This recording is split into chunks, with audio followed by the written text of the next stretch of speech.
Hi and welcome to Dr. Mix. Today we are going to speak about mid-side processing. Mid-side processing derives from a technique invented by Alan Blumlein, where you use two different microphones, one in the center and one in a figure of 8 on the side. It is a little bit complicated to explain, but it has to do with the way phase works and sound is captured. But what I'm going to focus on is how this concept is used for mixing. You have to imagine that whatever comes from the center, in other words, mono, means that it's being played at the same time on both speakers.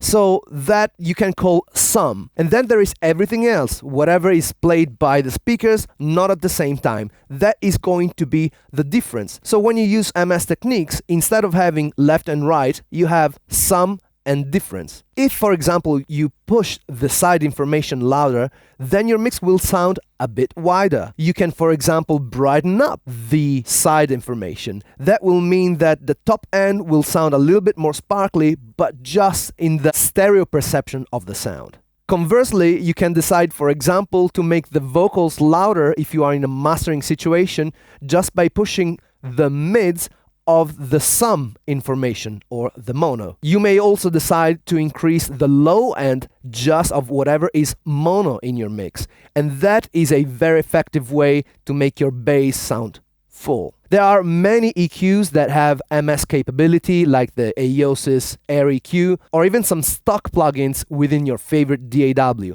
What I invite you to do is to mess with them, see what sounds best, see what works for you, what doesn't, and always make sure that you double check by pressing the mono button on your monitor so that you do not create any problems with the phase. Also, you may choose to use mid-side compression. Some compressors do that as well. For example, if you have backing vocals, you can decide to have a different behavior for compression on the sides or on the mono information. That will change slightly the relationship of the backing vocals and the lead vocals within your mix. Mid-side saturation is another interesting trick where you can get a little bit more character just on the mono information or on the stereo information. That has a lot of consequences when you use it for mastering.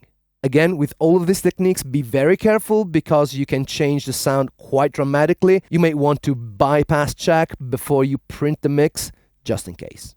I hope I made you a little bit more curious about MS techniques. I invite you to Google it, Wikipedia it, so that you can know a little bit more about MS.